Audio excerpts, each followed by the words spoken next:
Let's get it started. Want to hear it? Let's go. Yes, sir. Want to hear it? You want to hear it? Here it goes.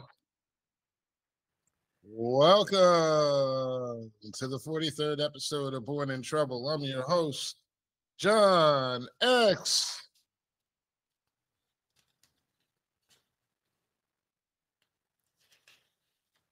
You know, one day I'm going to figure out how to get these sound effects integrated into the YouTube so that way it works.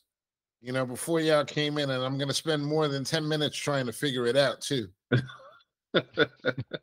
I think that's probably going to be the key to the success, because I tried it. I was going through some stuff before I came on, and I realized, like, because, you know, I've got the Squadcast FM. I never use that, and that actually has pretty good video. But I don't know if I can do that and I can go live on YouTube. And then also with my connection to my podcast, I can't get the sounds on the, like I can make myself hear myself, give myself applause all day. Woo, feels good. Can't nobody hear it. Anyway, 43rd episode. I damn sure can. I ain't hear nothing. There you go. There you go. And tonight we have one more guest than we had last week. It was 2. This week it's 3. And maybe next week we'll have a full 4. But right now, from parts unknown in the South, by way of New York, I'm only fucking with you, Andrew Johnson. What's good, my brothers? What's good? What's good? Andrew Johnson was just talking to us while we were off camera beforehand, talking about the Beyonce wars that are going on down south. I know it's tough out there. They're making you wear put actual flags on your cars that you were saying. But Andrew, I don't want you to comment on that right now because it might or might not be true. And of course, from Detroit, Michigan, the Cityway King. What up, though? What up, though, Mr. Grant Lancaster? How you feeling? How you feeling, bro? Very good. I'm good. I'm good. I feel rejuvenated, man. I'm glad. I'll be glad when this draft is over. I'll put it to you that way. Yeah, Rob had some pretty disparaging things to say about you last week. Yeah. I had to jump. I got to jump into my Rob Brooks like 3-piece, and do a little shuffling for the man. Yeah, right I personally was upset about what he was saying. If you couldn't hear it, it might not have came across in the broadcast, but I was a little bit upset. But Rob, of course, is not here because he's out there shuffling for the man. That's right. Yeah, everybody got to shuffle from time to time. That's the way the world works. We all got to dance and shuffle. You know, back in the 70s, it was the disco era. OJ had to dance his way through. OJ. Oh, poor OJ. Poor little tink. You know, OJ passed away right after we had done the show last week, and I was sad because I wasn't going to get a chance to talk about him until now. Who can't forget OJ jumping over your suitcase in the airport? Right. Run, OJ, run. Run, OJ, run. OJ might have single-handedly brought down Hertz as a rental company. What do you think? Is that possible? Is it possible? The negative negotiation? Damn. After bringing them up, let them down. Yeah, I would say that. Yeah, I don't think people associate Hertz with OJ anymore. No, that was what, 80s more? Yeah, that was the 80s. Yeah. Late 70s, early 80s. Yeah. He stopped playing in, I think, 79, 80? Mm-hmm. Somewhere around there. He finished up with San Francisco and was out there with the 49ers. Not the same player, but hey, OJ's gone. And I was just like, listen, I don't know OJ. So like all these other celebrities that we talk about, don't really make a difference to me. The fuck? I'm not going to sit here and say that I'm really sad that OJ is dead. I'm not going to say that I'm happy that he's gone. I'm just going to say he's gone. Yeah. But I just hope that a lot of people don't take that point of view when it comes to people. We have all these people that we either wish life or death upon. Donald Trump, Joe Biden, O.J. Simpson. So, maybe this is a good thing because now y'all can just let it go. He got away with it. If he did it, he got away with it. Either way, you never were able to prove it. And she's gone, he's gone. It's over now. So no more OJ sightings, no more OJ funny internet memes, no more OJ entertainment. Rest in peace. You can go join Al Cowlings now. Your boy who was helped you get away. Yeah. He's out there now. Did he do it though? Do you think he did it? But last time, do you think he did it?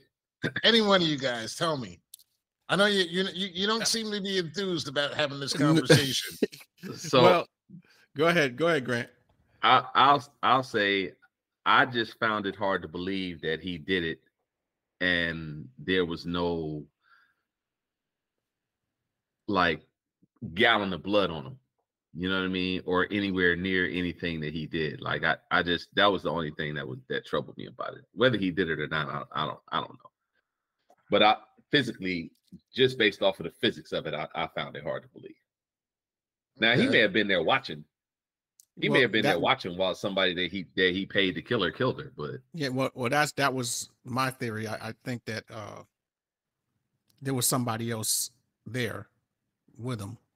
And some people said it was a family member. There's been all kind of rumors, but I think somebody was there. He didn't do it alone, or didn't do it, or however you look at it. But I think there was somebody else with him there. Well, the evidence always pointed that there was somebody else there. And I think that's what they kind of pissed the police off, because they knew that for the first time. Let's be honest, what really upset people about this case is that for the first time in the history of America, a Black man who had the means to hire the proper legal representation was able to get away with a murder or with involvement in a murder. Right. Is really what it comes down to. And a lot of it was really just people just mad that they didn't have OJ's resources. Really. Yeah. You know what, John? No, I want to say this real quick. OJ was probably, in modern America today, we see it a lot, but I think OJ was the first person that I can think of that left the Black community, got in trouble, came back, was embraced by the Black community, then was acquitted, and then just bounced, went, got out of public sight, public eye. And, back then he was like the first that I can think of that did it. But nowadays you see, Candace Owens is out there, Omarosa and all these others are doing the same thing now. But obviously OJ's accusation was a lot more serious. Right. But there it's the same, leaving the Black community when it suits you, and then when you need them, you come back. Now you pro-Black. Right. But OJ was always that way. Yeah. OJ was always the assimilationalist. And I think that's what really upset people about him, is because they accepted OJ in. And they, hey, he's a safe guy. You can go get his autograph and everything. But at the same time, look, someone made a really good point, and they were talking about the times that OJ came up in, and what they were referring to was the 70s and the 80s, and that's when we're up here talking about Diddy and his parties and everything. Those orgies that was going on in the 70s and 80s was no joke, and there were no cameras. There were no cameras. There was no one there that was documenting all the stuff that was going on.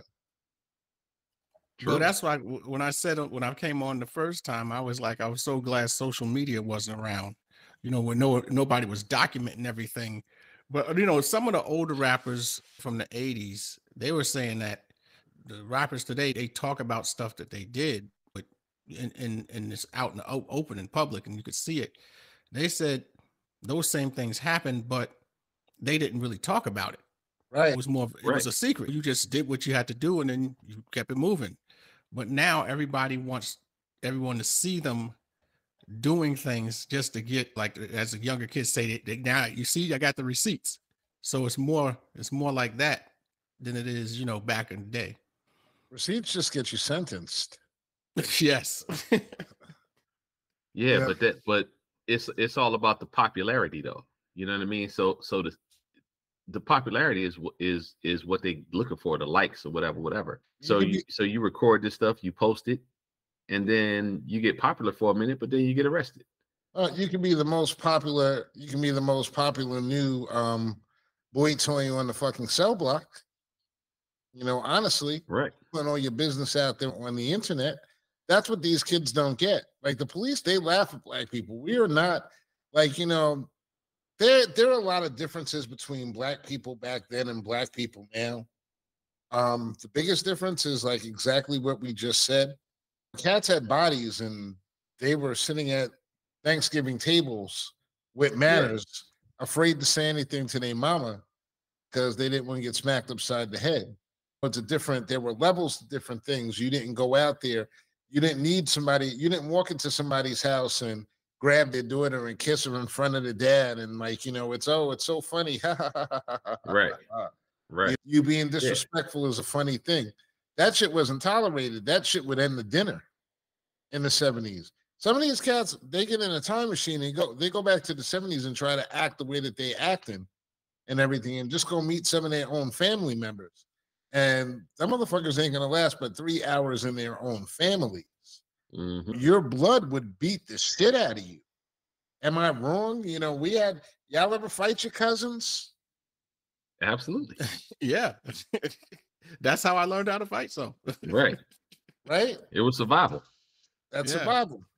You can't touch these kids. They pulling out and everything. They pulling out on family. They high and stupid and disrespectful. And it just doesn't make any sense. This is not to like say like it's like, oh, it's so terrible and the world is like, I'm still the same dude and everything. I mean, you can try it. You can try that around me.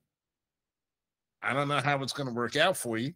But what I'm saying is that, in this new age of how things are as compared to the world that OJ grew up in. OJ grew up in a world where he actually, the story about him sleeping with what's her name, the Kardashian woman? Yeah. They're all in a hot tub. All of them are friends. Robert, who got him off, and his wife get out of the hot tub, and OJ said that he just like pulled his things down and he said he wrecked her. And this is a story that is well known, and it had to be well known because it was word of mouth. That's someone who really doesn't give a fuck right there. Because the word of mouth that story got out, that's someone who really doesn't give a fuck because in that world of the 70s and 80s, there was nothing that was unavailable to O.J. Simpson in his world. And it's the same thing with everyone that was orbiting with him in that world at that time. There was nothing that was denied to them. So, and it was behind closed doors. You want to talk about terrible, heinous things, they got some stories that they could tell you. Or maybe they can't because most of the parties are gone right now. So but it won't. It's not that they can't, they won't. Because the code was different. Mm-hmm. Right? The code was you didn't kiss and tell. You kept it to yourself. Right? Because particularly, most of the time you kind of know when you're doing dirt. Mm-hmm. Right? So if you know you're doing dirt, this self-preservation mechanism should kick in, and you should keep that to yourself. But the boundaries have changed. Like the boundaries have been pushed further out. Like, you used to not be able to like get a girl to give you a blowjob or whatever the thing is. But now the boundaries have been pushed so far that you get a blowjob on the first date.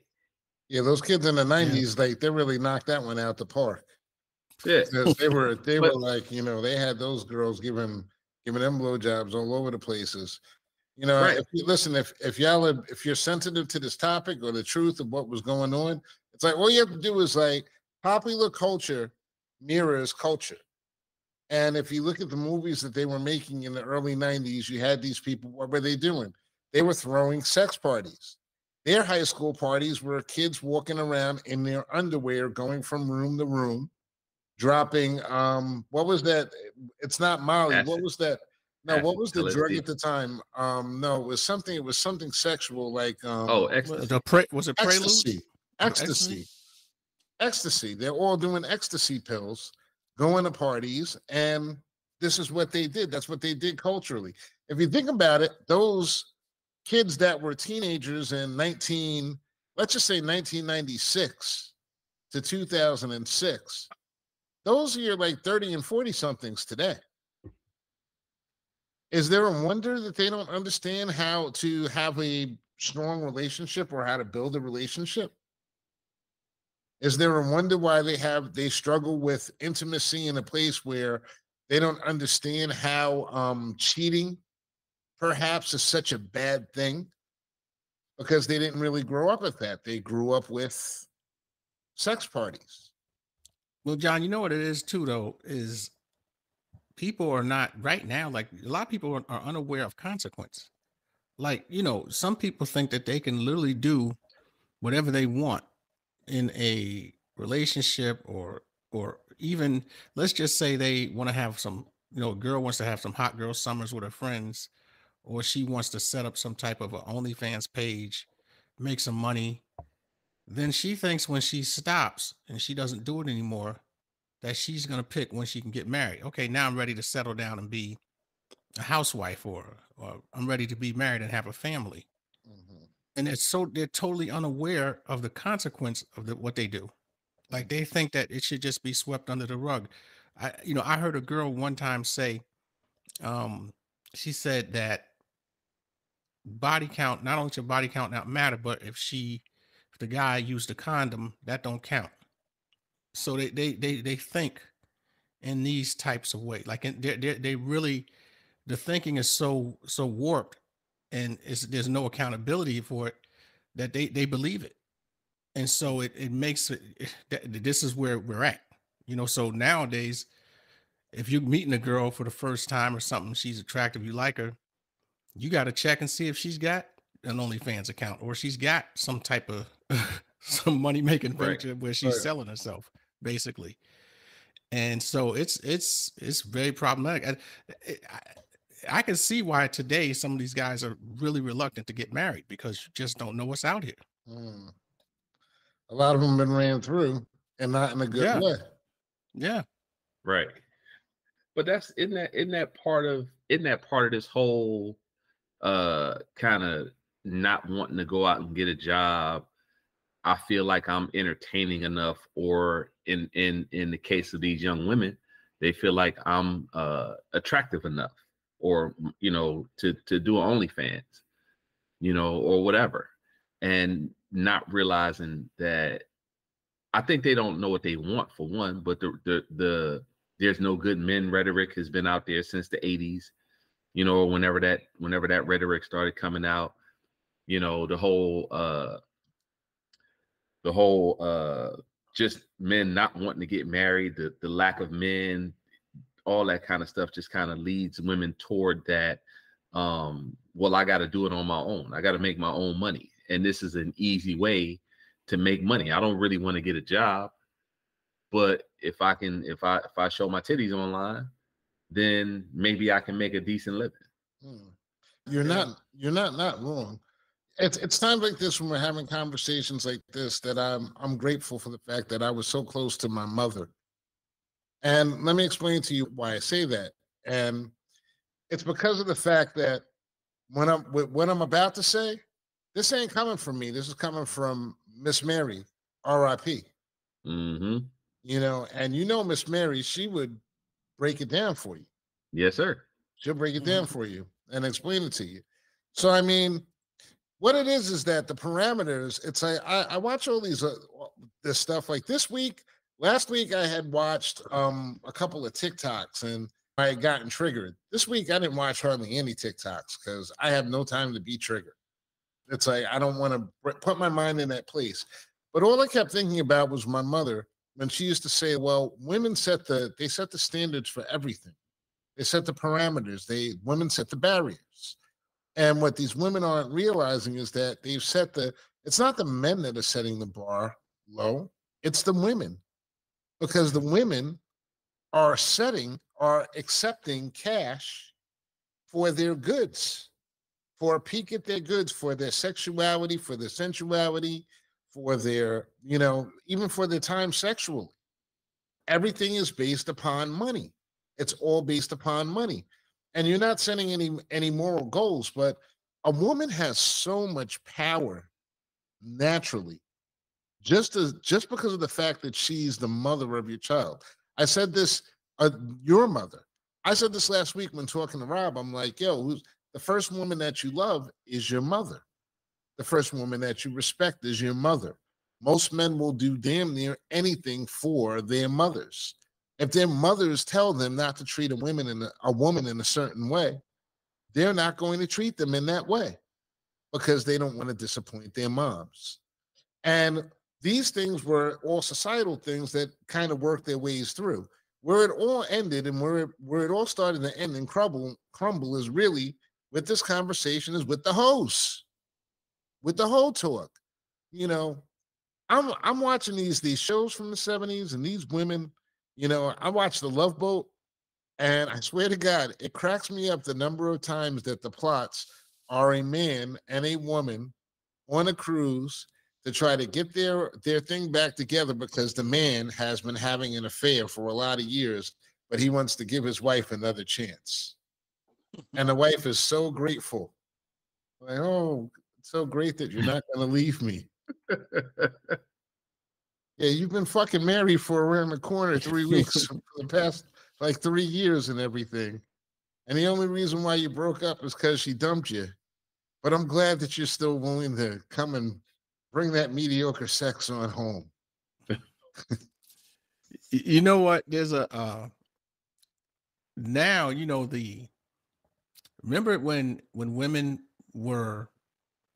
could use sex sort of, I won't say as a weapon, but could use it to sort of get what they want. Yeah. Kind of.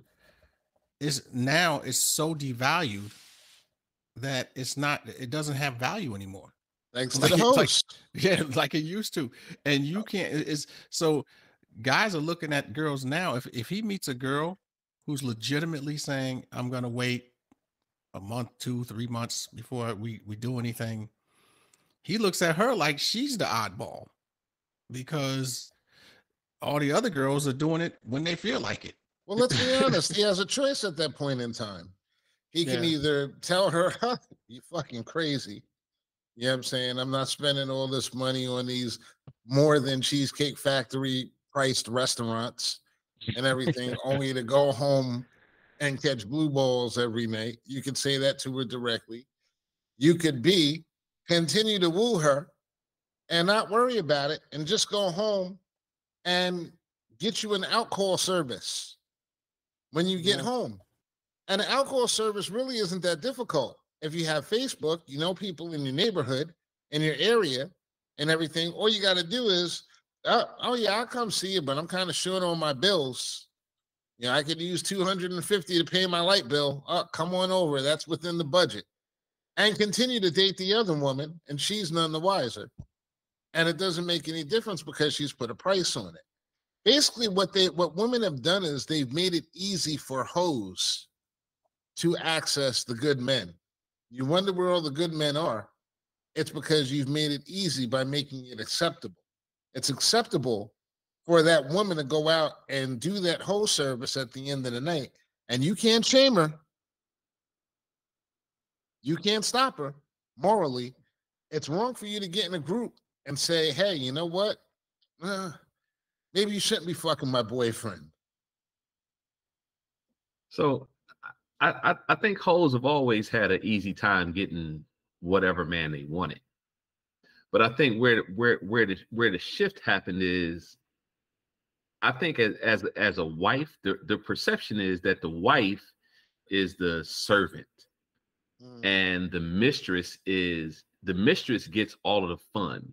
She gets the dinners, she gets the trips, she gets the great sex, she gets where the wife just like is at home with the kids, cooking dinner, blah blah blah. And I think that's where the disconnect kind of happened for women. That got them away from wanting to be a wife, wanting to be married, wanting to be whatever it is. And they decided that they were going to make their own money, and they were going to make themselves, even if they couldn't be somebody's mistress, they would take themselves on a trip. They would take themselves out for the great dinners. They would, you know what I mean? Like they would make their own money and empower themselves to do the things that the mistress got, or at least in her mind that the mistress got. So then that mistress mentality just kind of permeates the entire society right now. Well, you ain't wrong, except for the fact that the math ain't mathing. Meaning that you can go out, and if you got to pay, like, I was watching the Kevin Samuels clip today when he jumped on somebody. It was like, you women have it all like out of perspective, because, you're paying 100% of everything right now as a single woman, and you won't accept paying 60% or paying 40%, because it's got to be all or nothing. So that way you can have your things. But when you're alone and everything, you're paying 100% of it. So you're not getting any break whatsoever. And you get tired of paying that. Nobody wants to pay 100%. No woman wants to pay 100% of her bills for her entire life. It's just like nobody wants to do that. That's not the story. That's not what the goal is. The goal is to get someone, but now they want 100. And the problem is that in order for a man that's of their age, usually the men of their age groups aren't making enough money to do that. So that's what I mean that the math ain't mathing. They can't afford to take care of 100% of your bills and put a roof over your head and do all these different things for you. And you just keep all your money. That's always been the case. Yeah. Right. But now it's even worse. These gaps are even worse. Here's the deal, though. What the problem is that women are they date in such extremes that, and the funniest thing too is that 60% of the country is living check to check. So I'm trying to figure out who's got all this money. So women are flocking to this very small percentage of men who got money and resources and who can pay it. So they're having fun. The man is he's having his pick of the litter. He's just he's just sleeping with some of them. He's he'll mess around with him. He'll fly him out for a weekend. He'll send him back home. And in the woman's mind, she's saying, "Oh, I just slept with such and such man. He makes $400,000 or $500,000 a year. We were dating." And I'm like, "No, you weren't dating. You only spent 2-3 days with him." But in her mind, it's so psychologically messed up. She thinks that that's the types of guys she should be with. So she's not even entertaining the thought of dating a guy making $75,000 a year. She's not even that thought hasn't even entered her mind. She literally believes that those are the type of men she's supposed to be dating. See, the crazy part about what you just said, Andrew, is that a lot of those guys that they're going out and they're spending that weekend with and everything, we all know men lie like crazy. Right. So they fake it. Yeah, fake it till you make it. So you can make $75,000 and have $400,000 worth of credit. And you can trick out that weekend. And you can bring that chick in and you can have your way. And then she can go back and she can tell all the girlfriends he makes X, Y, and Z, and he's got this, that, and the other, and everything. And the reality be something different. And this is where the gap comes in, because they're not actually falling in love. They're falling in like or lust with the things that those men can buy them and provide them. So what we see men doing is we see men essentially tricking themselves into debt. And that's essentially what it is. But that's the saying is, so when men believe what they see, women believe what they hear. That's why women will always wear makeup. That's why men will always lie. Yeah. Sometimes, it's you almost get that impression that they want you to lie to them. They want the lie to be the truth. You know, so guys are liars. They'll lie just to be doing it, just to say, hey, you know, if this is what they want to hear, I'm gonna go ahead and tell them what they want to hear. You know, it's just like and see how far it goes. Do you know how many times I've told women the truth and they basically call me a bold-faced fucking liar because I told them the truth all the time? Yeah, yeah. You know, one of the funniest things we used to do. You know, we used to do this when I was in the Air Force, and we'd go out to the bars in the Boston, Massachusetts area, and we would tell the girls, they say you're in the Air Force, and they say what you do. We'd all say we were pilots. Right. What else you gonna say? Yeah. Well, we ain't no damn pilots. We just we had regular, you know, I was like a cop type thing. You know, I had a little security job. I was a guard, basically, you know, but they don't know, you know. So you tell them your pilots, they get all excited, their eyes light up, and you know, you use it to get you from point A to point B. And so you're right, like it's almost like when you tell them the truth, they call you a liar. When you lie to them, they want it to be the truth. So you gotta tell them what you gotta tell them. You gotta tell them. Do you really have to tell? You gotta tell them what you gotta tell them. Depends on how good she look in that dress. Yeah, look, she got to get that mistress life somehow, right? Okay, even if it's a make-believe mistress life. See, but here's the thing: like the great big synopsis of the past like 7 minutes of this conversation, I'm gonna say is that just basically men are full of shit. When it's when like when it comes to getting that wet, to getting in between them legs. Right. A man will tell you anything. Men are full of shit. But here's the problem with women. Women were used to be able to call the men out on their shit. And we're willing to do that. But in this never-ending quest for bags, that sounds like a fucking game show. Quest for bags. You have the bag. Are you going to go get the bag? Or are you going to date Tyrone? I'm going to go take the You know, it's a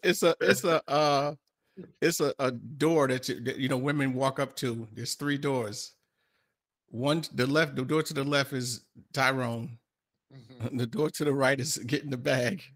And if they will go straight through the door that's straight ahead of them, that's where they can be married, have kids, and live the rest of their lives happy for the most part.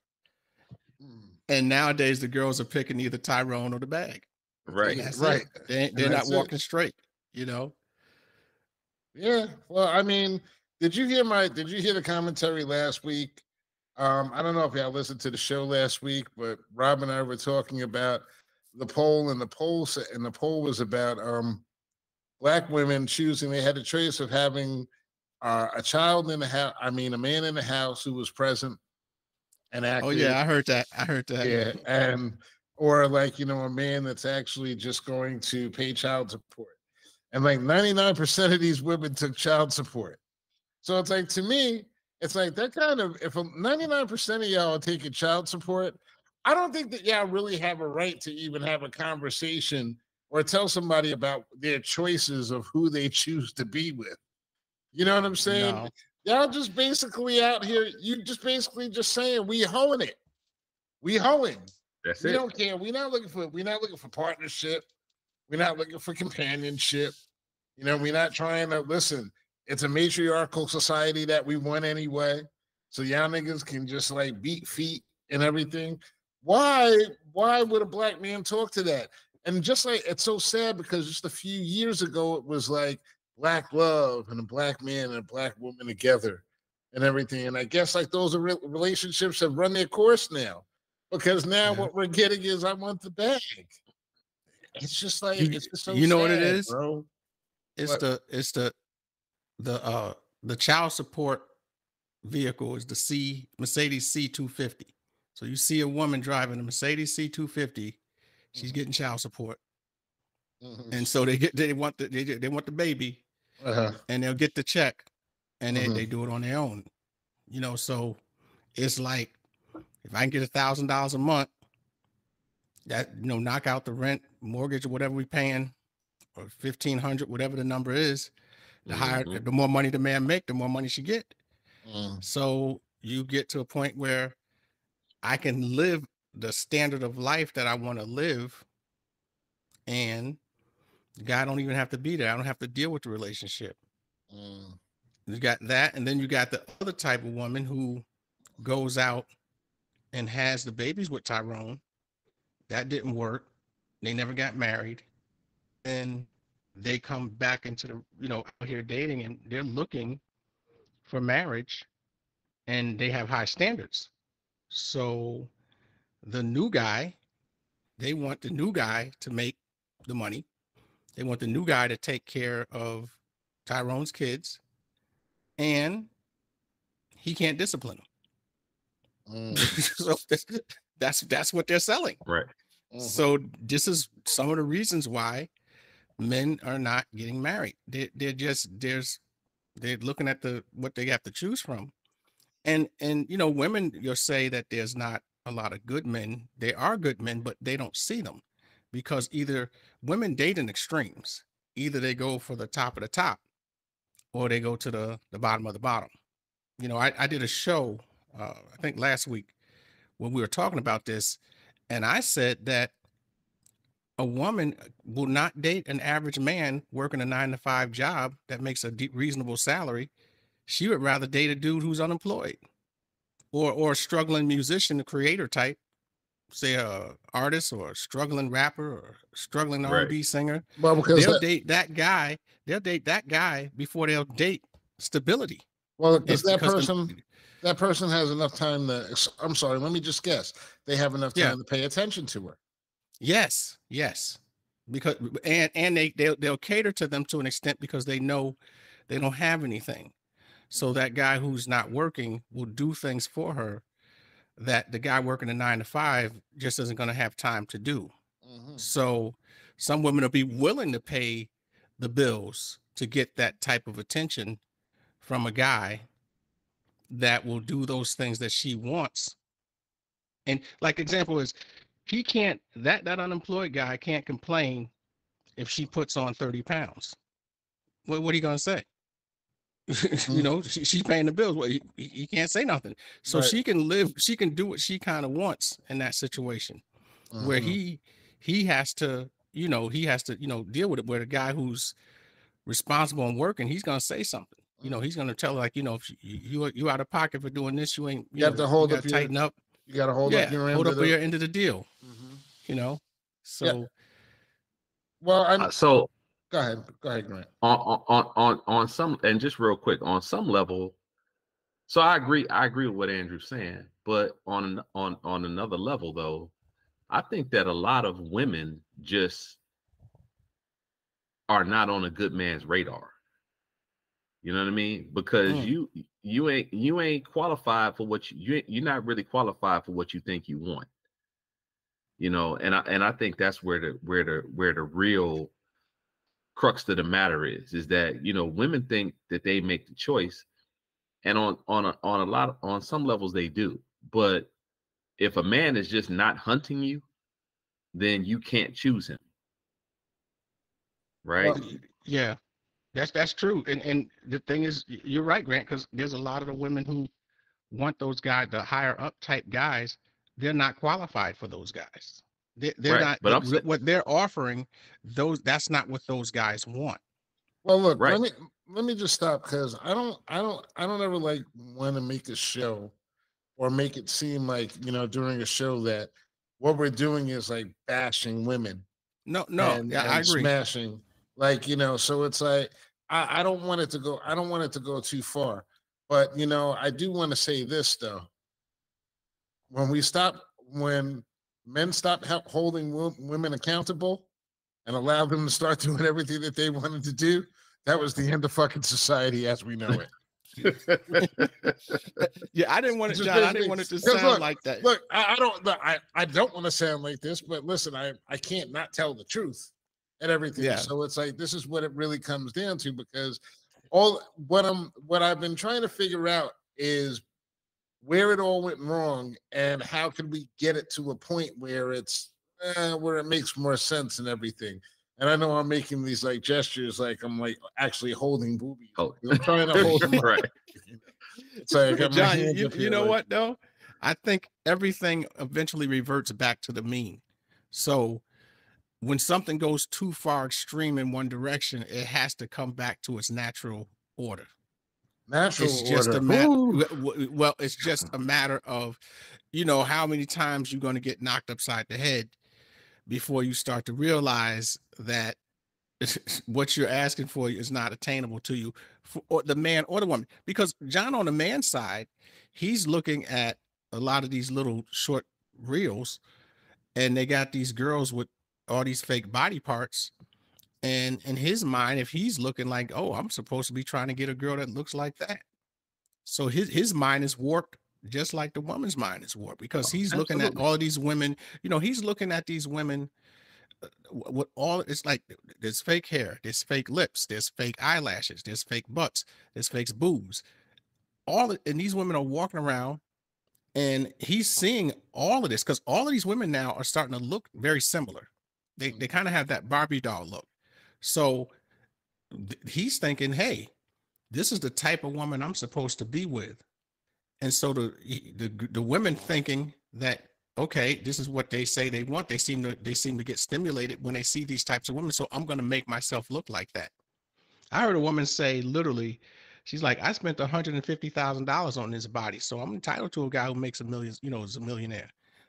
Because it's the mindset is this. This is where people are at. They're caught up in that. And so the guy's looking at the woman, looking at the woman's body and looking like and thinking that he's supposed to get that.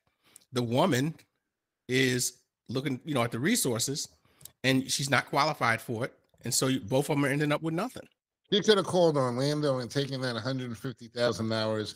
He would have flipped that for her a couple of times, and she would have been able to actually like go out and buy herself any type of man that she wanted, or any type of lifestyle that she wanted on her own, without, and had a better choice. You know, had a better way of actually going out and doing these things. You know, you're giving this $150,000, and you're essentially financing someone else's dreams with your gelinated, which is gelatinous ass, that like some men are not fucking like interested in whatsoever, and everything. Like I have a hard time with these modern times, and you know, when like, you know, like a year ago when we had Dr. Kimio on the show, and she was like so caught up on verbiage and everything. We're talking about verbiage and how you put things. I can't get behind this verbiage thing, this whole thing. I consider myself to be a feminist in a lot of ways. Okay. And the reason why I say that, but I'm also like at the same time, I'm a full grown man that's still like pumping testosterone through his balls. Right. So I see women and I find them attractive. I don't find them like somewhat like, you know, not if I find you attractive, I find you attractive. The difference with me is that I don't find all of them attractive. You know, just because you have a fat butt and you could be very well put together and I can look at you. With me, attraction is usually like mental. It's usually something that is unseen. It's usually something different. So I'm never going to fall into that trap of just like seeing that beautiful like face. If I do, it's because I feel that attraction at that point in time. But I consider myself to be a feminist. And I don't believe I'm not going to hire a guy over a female because he's a guy. You know, I just wouldn't do that. I'm not going to do things that are rude in front of women because my mother brought me up different. You see, so you had said something, Andrew, about, you know, the man comes in, he can like marry the woman, but he can't discipline the children and everything. Those are Tyrone's kids. But she don't let Tyrone discipline those children either. Tyrone don't have a voice in it whatsoever. She's the one, she's that voice, that one and only voice. So when that man grows up and he's out there doing the same things that Tyrone, who's the example in his house, is doing, which is in his house that he sees is doing, which is basically sleeping with his mom and going out once or twice a week and fucking with his side chick. And mom ain't saying nothing because Tyrone is paying half the bills and she's accepting of the side chick and it's all out in the open. And he's being very disrespectful to little Tyrone's mom, no relation. Little Tyrone is no relation to big Tyrone, who's now in the house. And now the cycle now repeats. Whereas the woman used to have the ability to teach her son different, to allow the man into the house, to like work something out and have that conversation. But that's not what it's about. It's about just getting that paycheck. We are our own oppressors. We are our own worst enemies in this way because of the refusal to put that family, to put that bullshit aside and everything in and just be whatever. You know, I fell victim back in the day with my ex. You know, the reason why I say I fell victim is because I was still trying to be a father. And she was like early in the game on, nah, I just want the bag and everything. You're not going to have no say in your kids. And then went out and did wild and crazy shit. So I know from this experience, but I still didn't learn, you know, because I was still trying to be a father. I was still trying to be dad. Most of these dudes ain't trying to be dad no more. They just going out and get a side chick. And the women are telling them that it's okay. No women are sitting there saying, like, you know, morally, you should go and you should check on your child from this area. Whereas before, in other generations, you might have melded families and you might have a stepmom who might be like, yo, listen, if you don't go check on your son, I don't even want nothing to fucking do with you. These moral things don't come into play when it's time to choose a mate day. It's now all monetary and everything. And then we wonder why shit's all fucked up. And the women have abdicated their moral authority. And that's the problem. And I need my sisters to step up. I need them to step up. Honestly, I do. It's not easy. You know what I'm saying? Yeah, niggas ain't shit sometimes. You know what I'm saying? You ain't been shit a lot of times either. But, you know, you got to step up. And the men, you know what I'm saying? You have to make the men be accountable. Am I wrong here? No, well, it's who you, on the woman's side of things, it's who you have a baby with. I've counseled several men, you know, my previous line of work, telling me about, you know, Mr. Johnson, my baby mama's crazy. And I would say to him, was she crazy when you was having sex with her? She's always been crazy. That's why I liked her. Yeah, well, okay. Well, the consequence is you got Junior. That's right. And you got to deal with crazy baby mama now. That's right. Because when you have that baby, you stuck. That's right. You with that woman for until the day you die. Until one of you die, y'all have a commonality, and it's a child. So you stuck. So you got to weigh the cost. It's a cost benefit analysis. Hey, it's picking the right one. Boss. That's right. You got to remember in the 70s, in the theme song to Beretta. You know, don't do the crime if you can't do the time. If you can't do the time. You know, don't go to bed with a price on your head. I mean, the same thing. Don't sleep with a crazy woman if you don't want to have a crazy baby. I mean, it's all of it all ties together. You got to make right decision. But you see, my problem is that now the crazy ones, it used to be there was always the moral thing there where the women would do what was best for the family first. They would think about the kids first. But now the crazy ones have actually won, so that way the poll is now at 99%. I'll take the bag. I'm not even trying to parent. These bitches ain't even trying to parent. They're trying to talk about parenting. They want to talk about how hard it is and everything. They want the sympathy for all the other things. Here's the hard part about that, about what I'm saying right now. All the shit that I'm saying is really sounding like it really comes off like a misogynist dick. But listen, can you stop me at one point when I tell one untruth? You're going to go through the hardship anyway. Okay? If the man is a bad man, or if the man is a bad man and he doesn't pay attention, you're going to go through the hardship. If the man is a good man and he pays the money, you're going to go through the hardship. Because what you're not accounting for is the children. And the children used to be the only thing that the mothers accounted for. But now I got to worry about myself. I've got to be the person that I want to be. I got to live my best life. But when you decide that you're going to have kids, that goes out the window. The same thing with the men. But you can't, but men are stupid. Okay, here's the thing. Men are stupid. You can't hold them accountable.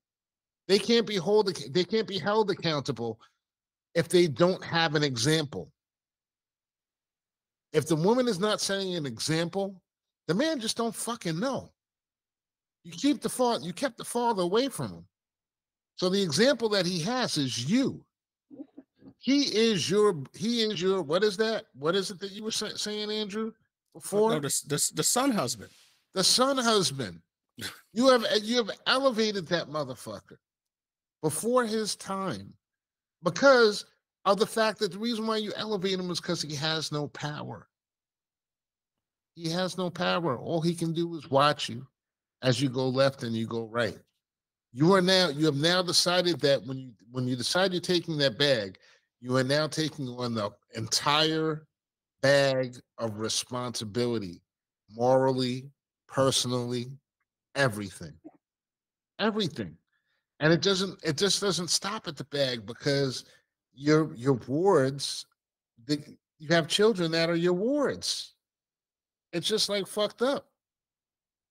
So look, go ahead, Grant. Is all of this seems like it's just a product of the selfishness of what our society has become, right? Because parenting, and that's really the thing. When you start talking about parenting is the most selfless act that a person can do, right? If you're not being a parent and you just letting these kids do whatever they want to do, you're not setting the example that you're setting for them is it's all about me, right? And children, I mean, children come out of the womb with God well, I shouldn't say God complex, but children come out of the womb thinking that it's all about them.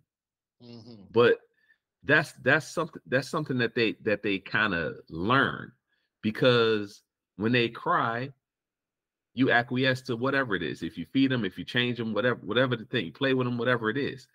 So they grow up, like my youngest daughter is 8 now, and she thinks I'm just supposed to play with her all the time, but that's just her being 8. She has to grow out of that. And it's up to me as a parent to help to force her to grow out of that. But if you're not being a parent, you're going to get a bunch of grown children. Yeah. And that's what our society is now. Yeah. And listen, we're getting close to the end. One of the reasons why I just wanted to tell you that very odd way that I got to this topic, because why I was thinking about this topic was I was reading online about Harry and Meghan Markle. Meghan, yeah. And about them wanting them to go back to Britain. And and Meghan was like basically like, nah, I'm not going. We're not bringing the kids back there. They were like trying to make it sound like they wanted a reunion of the cousins and everything. And she's like, nah. Of course, the Brits are saying, oh, no, she doesn't. Oh, she's an all man and every other reason and this and that and this. And for the first time, something that happened with the British royal family actually caught my interest. Because here it is. And I remember seeing her as a little girl, and it all came together. And I remember seeing her mom talk about her as a little girl. And what came to mind was that this woman may be married to this white prince, but she's a black mama bear. She ain't letting her kids go to England where she has no security for them, where these people have been questioning and asking questions about the color of their skin and putting them in the limelight of all these racists and put them right in a direct line of all these racist motherfuckers. And just for what? For what reason would you bring your children there as a mother? If she said that she wanted to bring them, then I would say yeah, okay, she still want to kiss their ass. But she's like, nah, I'm not fucking with it. And the first thing that I thought about how my mother protected me as a child. And I was looking at the thing, and I was looking at the comments that people were writing about that. about how, you know, all the stuff that doesn't matter. None of it matters. I can't even like remember any of it. The only thing I remember thinking is that she has no security. They have no state security. These people don't like her blackness, obviously. They don't like the fact that the kids are the blackness of the kids. And she said, I'm not sending them. If more women thought about their kids and thought about protecting their kids like Meghan Markle has, we'd be in a better place as a community. So that's what I'm saying. Born in Trouble, 43rd episode. Fellas, Andrew, you have anything you'd like to say to end up last thoughts before we leave? No, I'll say this, you know, pertaining to Meghan Markle and Prince Harry, you know, they rocking it on their own. And you know, she's always gonna have that stigma that she essentially tainted the royal blood. So why go back there? You know, hang out in LA. She's from LA. She grew up in the same neighborhood that Tyra Banks and Anthony Anderson grew up in. It makes you feel comfortable there. She don't got to worry about all that stuff. And he seems to be happy too. Yeah. It is what it is. They just got to leave them alone. Grant, you have any last thoughts on anything we said during the show, bro? I'll say this regarding Meghan Markle. She know that the royal family killed Lady Di. She knows she better not take her ass back over there.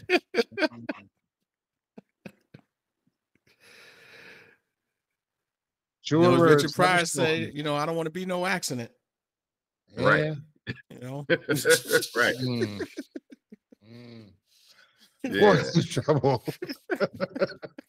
From Detroit, Michigan, Mr. Grant Lancaster. Always good to see y'all brothers, man. Yes, sir. No accidents. No accidents. Not on my watch. No accidents. And of course, Mr. Andrew Johnson. All right, fellas. Once again, it's a pleasure. It's a pleasure. Big shout out to the homies who aren't here. Reg, you know, we're with you. Our thoughts and prayers are with you. Yes, sir. At this point in time, definitely. Rob, our thoughts and prayers are with you. May you get that oppressive yoke off of your neck. You can join us next week. Yes, sir. Gene Hopkins, you haven't been here for a while, but we still love you. We still think about you, brother. You know, we know you're your own man. You're the man for you, so you're keeping your own oppressive yoke on. I don't know how that works out. There might be some blue channels for that. And, you know, of course, big shout out to Mr. Chocolate Yoda, who I was discussing. We did that show on his favorite boy, Donald Trump. And what is it? Spotify is yet to update that episode, you know, because they don't like the truths that Yoda drops down. I might have to bring Yoda in next week so we can double down on that shit, Chocolate Yoda. My brother. And hey, everybody out there, hope y'all have a good night. Born in Trouble. We're going to keep it to an hour. Actually on time this week. Peace. Peace. Peace.